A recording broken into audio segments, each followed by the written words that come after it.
The following half-hour show is a paid political program and is not endorsed by this station, management, or staff. The following program is sponsored by Excalibur Insurance Management Services.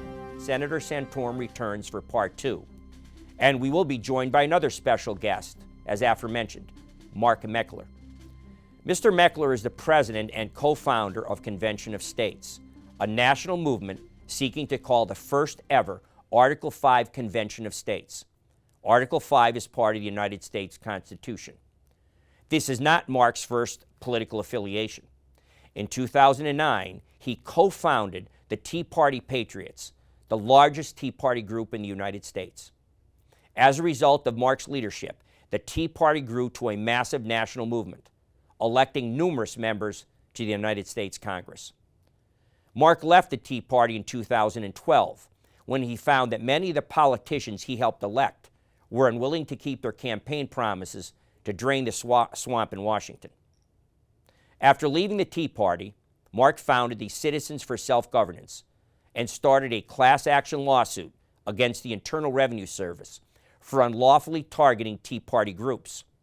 He won that lawsuit and was the only successful class action lawsuit against the IRS, making targeted victims whole. Under Mark's leadership in Convention of States, the Article 5 resolution has already been ratified in 15 states. They've called for a convention. It takes 34 total states for the convention to begin.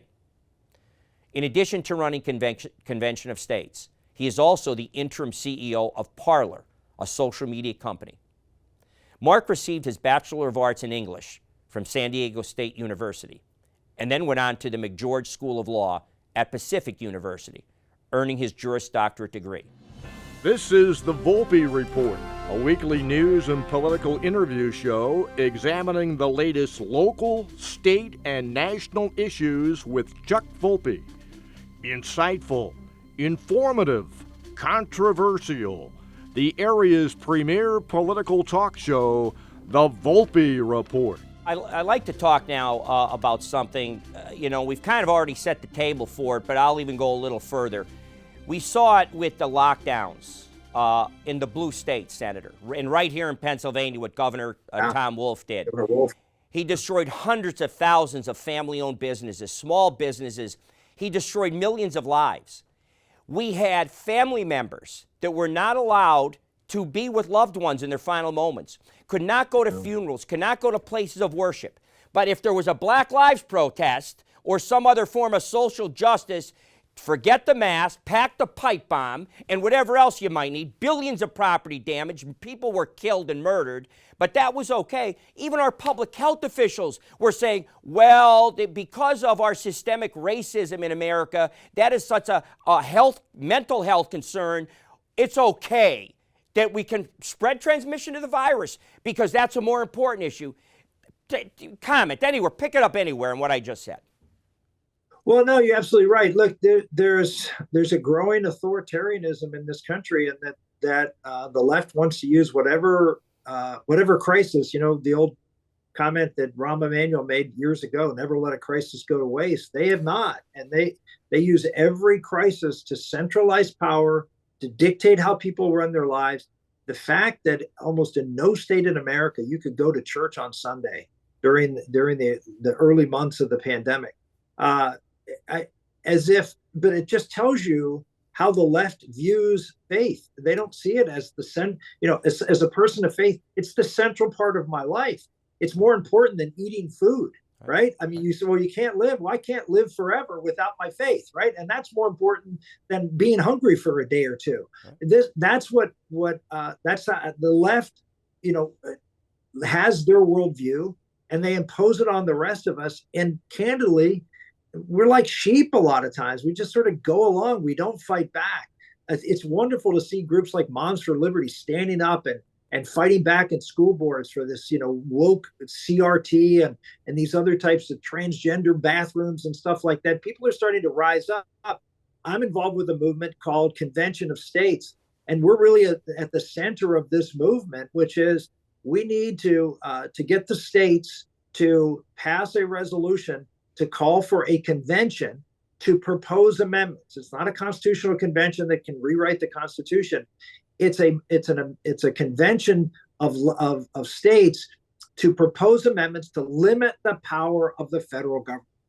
The federal government is becoming all powerful and authoritarian and dictatorial. And the only way to stop that is to use the provision in Article 5. It's in the Constitution. The founders put it there because they knew that at some point power corrupts absolutely, and authoritarianism would be the threat that threatens America. And they gave the state legislatures the power to carve that power back and send it back to the states and to the people. So we're working in Pennsylvania on that. I'm going to be in Harrisburg next week talking about this, and we'll be traveling and have been traveling all over the country. I've been to about a dozen states in the last few months trying to get this resolution passed. We've got 20 states that have passed it already. We need 14 more to have this convention so we can start talking about what limits we need to place on the federal government. A wonderful explanation, Senator. And to be clear, Pennsylvania has not yet ratified, but Pennsylvania we're trying to get a resolution. I say we, because I've joined your cause, as you're aware. Yes. I am concerned, as you are, and you saw firsthand as a United States Senator, one of the issues, a favorite writer of mine is George Will. And he has been talking a lot about the I don't like to say deep state, but the administrative state.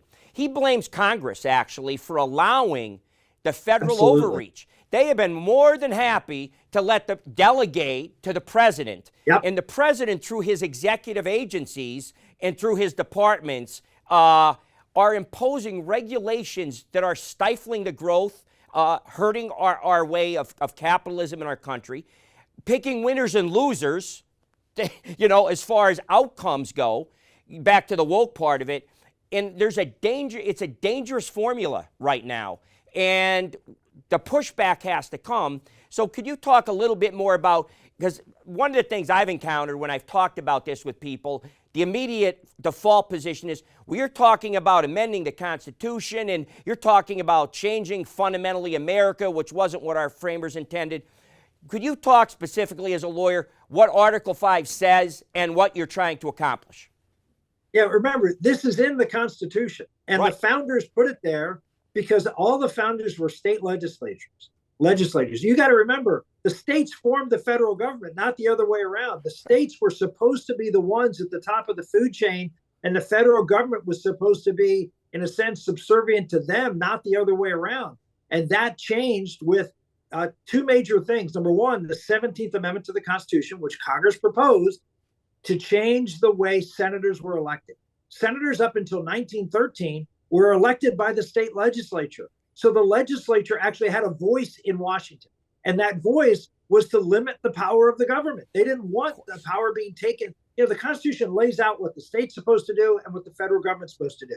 Well, with the 17th Amendment and the states and individuals now being elected, senators being elected by individuals, not by legislators, what happened? They started to exercise more power. They didn't care what the state legislature said anymore.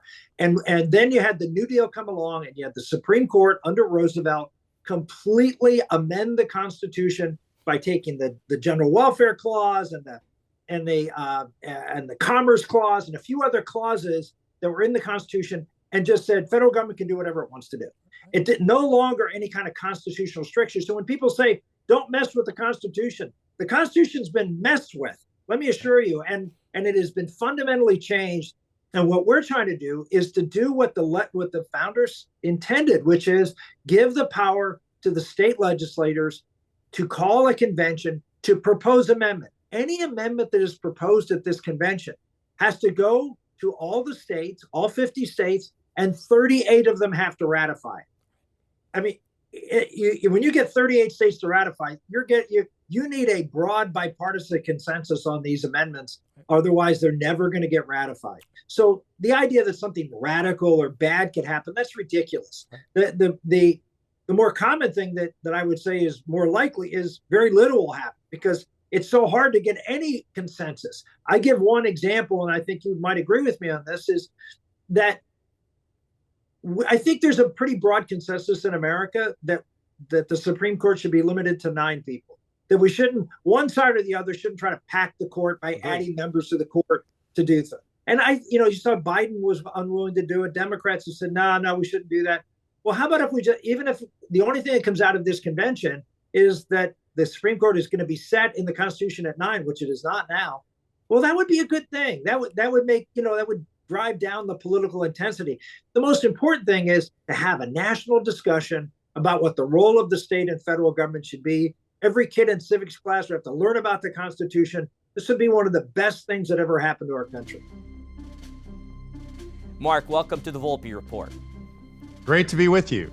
Well, you have, I would say, and I would definitely refer to this as a benefit, that you're following former United States Senator Rick Santorum, who is a major national spokesperson for the Convention of States movement.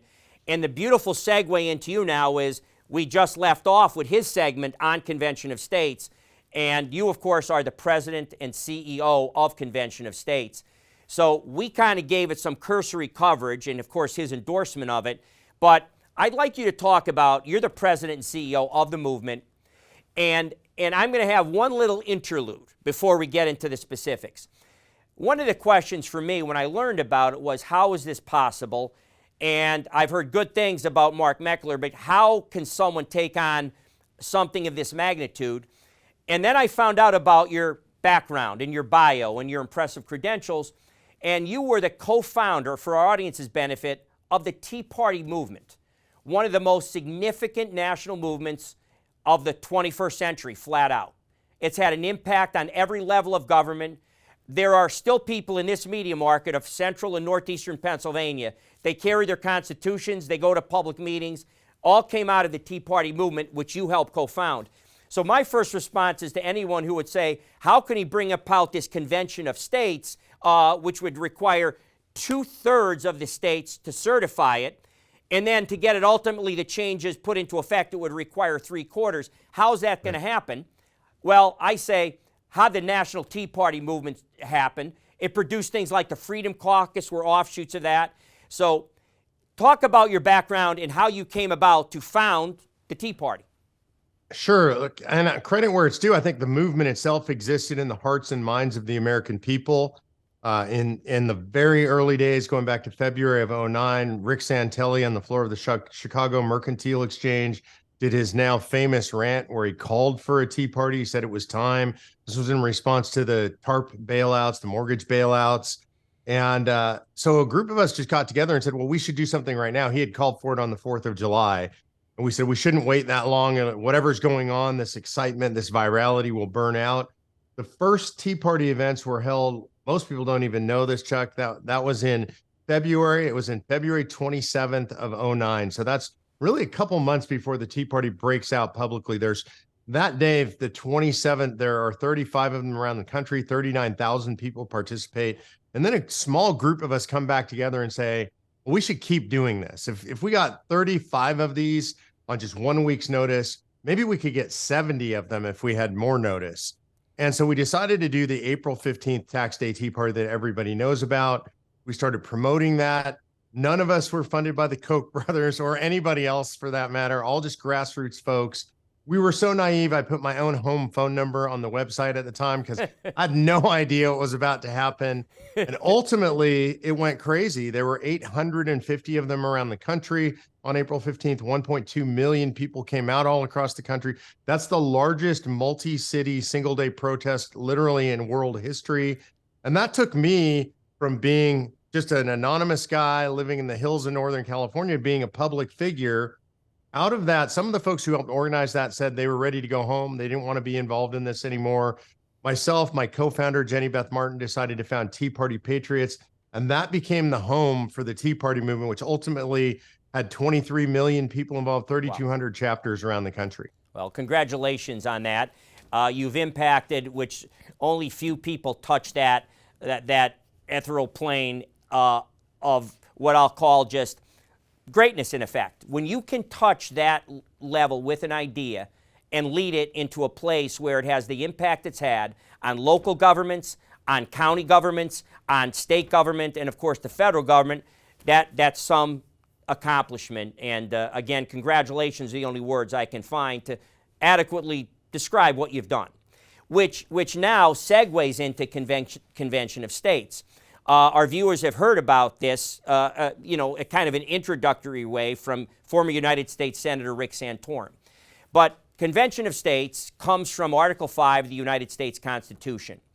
And it'll effectively, I'm paraphrasing, allow states to call a convention, constitutional convention, to effectively, and I guess the goal, and I'll turn it over to you, is that the reason for this in this movement, of which you now head that, is that the federal government's oppressive overreach on so many areas into our lives.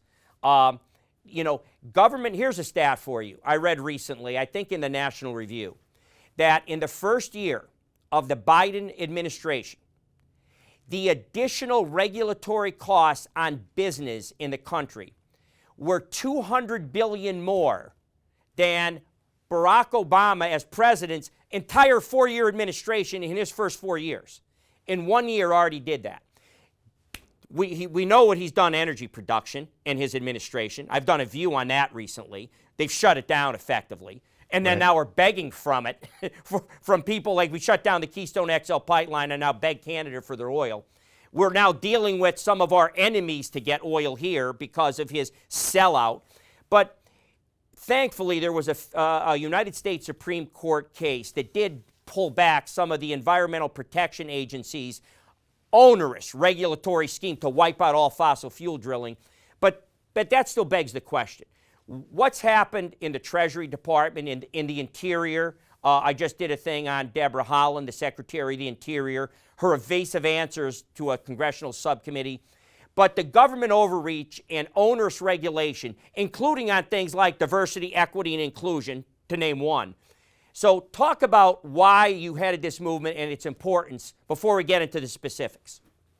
Yeah, really what motivated me was coming out of the Tea Party movement after 2012. What I saw is I thought everything was going to change in DC, and then really nothing changed. And what happened is we literally saw the machine that made the sausage, and we had a chance to watch it eat human beings. Sounds really graphic and horrible, but that's what happens. I watched a bunch of good people go to Washington, D.C. and get chewed up and spit out by the machine. Some of them in 5 minutes, no exaggeration, 5 days, whatever it took, 5 months. And virtually all of them, there's a few remainders, I think, that stayed true to their principles. Most of them ended up in the machine. The machine told them what to do. The machine told them how to get reelected. The machine corrupted them, and they no longer represented our interests. And I was actually ready to quit, Chuck. I just thought, yeah, I didn't ever want to get involved in politics. I didn't intend to run for office. I didn't mean to be a public figure. God had a different plan, but I didn't really like the plan because it wasn't working. And I thought, I've given up my career. I was an attorney doing pretty well. I gave all that up for what? And I felt like everybody had walked away. So why don't I just go back to being a dad and a soccer coach and all the stuff I love doing? And luckily I had a friend who came to me and said, look, we need people who don't want to be engaged. That's really what we need. People who don't aspire to the camera or to political power, because those are the honest people, right? And I've learned in my career now, I want the people to say, like, I don't really want to run. Oh, good. Then we need you to run. So I happen to be one of those people running an organization, and I got recruited, and I had a particular donor come to me and say, we got to figure out how to save the country. I said, I don't know what to do. And he said, great, I'll hire you to figure that out. And so that's literally how it got started. I crossed paths with Mike Ferris. Mike is the founder of the homeschool movement in America. So here's a guy who in the 1970s, homeschooling was illegal in all 50 states. He made it legal. Imagine there were no computers, there were no cell phones. He started a movement around that. And he taught me about Article 5 and the idea of using a convention of states to propose amendments to restrain the federal government. And much like you said about me, I appreciate the compliments. I would say about Mike is, look, here's a guy who had already done the impossible. And I thought, man, if anybody can make the impossible happen, it's Mike Ferris. So he laid out a plan, a structural plan of how to structure an organization to get a convention of states called to throttle back on the federal government. And that's what brought me into this movement. It was hope that I needed to understand a perspective he had. He said, we don't have a personnel problem in DC. We have a structure problem. We've broken the structure of our system of governance. If we don't address that, we're going to continue to lose the fight. And that's what Convention of States is about. And let me ask you a specific question for the benefit of our viewers. The Convention of States will do what in terms of pulling back some of the powers of the federal government? So the way a convention of states works is it takes 34 states to call for a convention. They have to do it on the same grounds, the same suggestion that they want to talk about. So in our case, we have 19 states that have already called for this out of the necessary 34. They're all asking for this. They want to talk about fiscal restraints on the federal government. So that would mean things like a balanced budget amendment, tax caps, spending caps, imposing generally accepted accounting principles on the federal government. Second would be anything that would impose term limits. We mostly think about Congress when they think about it, and that's, yes, we should do that, but it's also term limits on staffers and bureaucrats and judges, the things that have now become the deep state, essentially. And then finally, and to me, most importantly, Chuck, is anything that would impose jurisdictional restraints on the federal government. And that's a big word that means we're going to tell them what they can and can't touch. So, for example, you mentioned the EPA.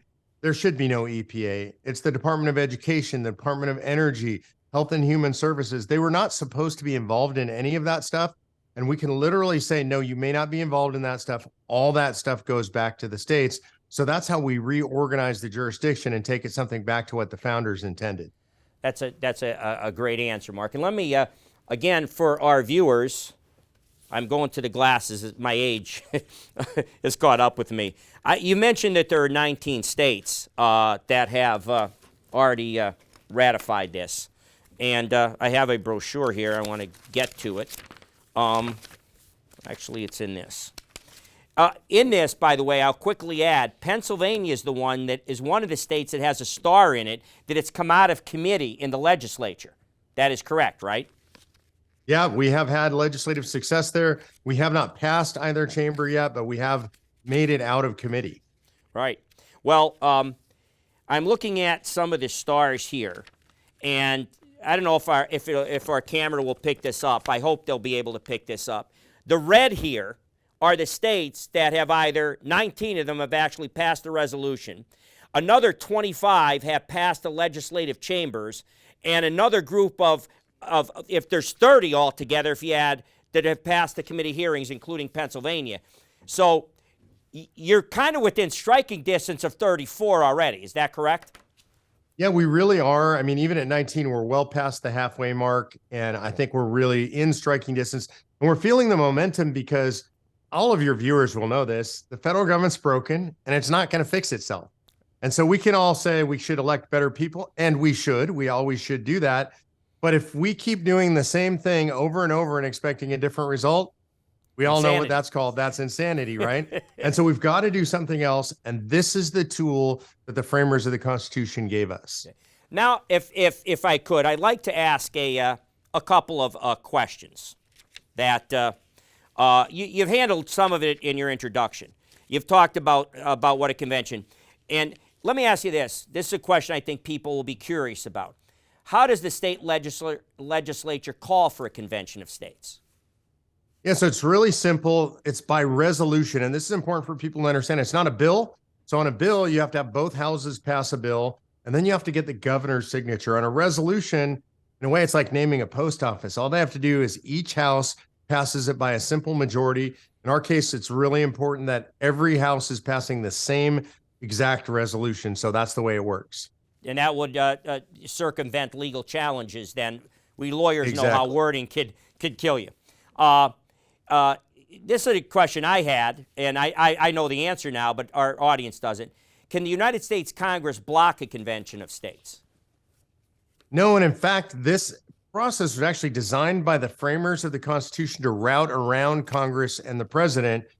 It gets into the convention, it gets into the Constitution. September 17th is when we sign that great Constitution there in Independence Hall. But September 15th, 2 days before that, Colonel George Mason stands up. He says to the Assembly, we have a problem. We gave the power to Congress to propose amendments. We didn't give it to the people acting through the states.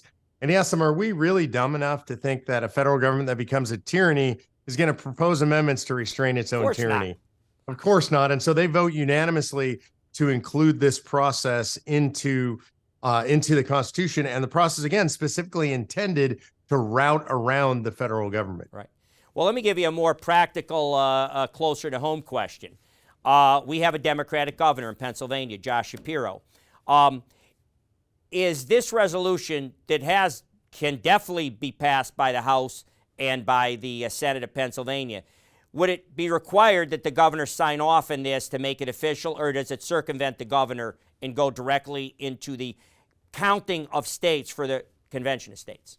Yeah, completely circumvents the governor. We've had a few governors endorse it, but we don't chase that very much because the governors just aren't relevant in the process. Right, right. That's good. Then, how are the proposed amendments ratified? So the way it works is when they get into convention, they're going to debate amendments in those three subject matter areas we talked about. If they can get 26 states, a simple majority in convention to agree on any proposed amendment and its specific wording, then those amendments go out to the states for ratification. It takes 3/4 of the states, 38 states, to ratify. Two different ratification methods. Congress will, this is something Congress does do, they'll choose the method. It's either by state legislative ratification, the same way they're passing these resolutions, or it's by state ratifying convention.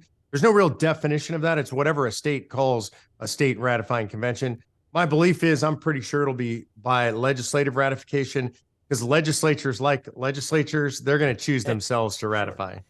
And the last question, there will be delegates to this convention. How will they be chosen? This is one of my favorite parts. We don't know how they'll be chosen because it's purely federalist. So every state will decide how to choose their own delegation. They're actually technically called commissioners. Right. So the states will decide, the state legislatures will decide how they're going to choose those.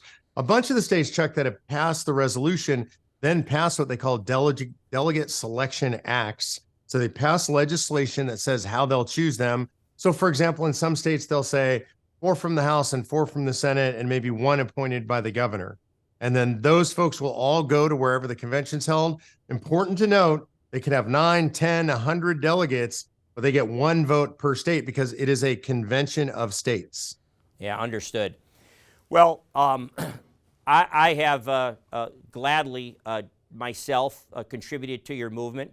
I'd also like, I think, before we let you go, I think it's important to get like kind of some of the people who have endorsed this movement. We've already mentioned, of course, United States Senator Rick Santorum, who was a serious presidential candidate in his own right. We have Mark Levine, of course, of Fox News, one of the highest rated programs on Fox. And I got to add a famous Philly boy as well. Oh, okay. That should help in Pennsylvania. One of my favorite conservative intellectuals in the country, Attorney Ben Shapiro, the Harvard lawyer and Orthodox Jew, along with one of the leading contenders for the presidency, a former congressman, but now governor of Florida, Ron DeSantis, has endorsed. You mentioned Senator Mark Rubio and others. So there are a lot of national figures behind this movement. So it has all kinds of credibility. But I get back to where this program started, Mark. The ultimate credibility comes from a guy who got something done at this level with the Tea Party movement and made it a national. You mentioned how many, 23 million people or so ultimately. Amazing. So, and when you see the red on that diagram I put up, and it will be on the TV show, that's impressive, the gains you've already made. Yeah, well, I thank you, and I appreciate getting the credit. But frankly, from my perspective, all glory to God. There's a wave out there among the American people. They want to see this country righted again. And if God pretends it, then it's going to happen. My job is to do the work and then leave the results to him. Well, I want to personally thank you for your time. It's been an education for me. And this show will air. Part 1 was Rick Santorum, will be next week, and yours will be the following week. So we're hitting it pretty hard. And I'm hoping bring this to the attention of a lot of Pennsylvania. Thanks for your support, Chuck. Really appreciate it. And thanks for coming, Mark. Have a great day, and God bless.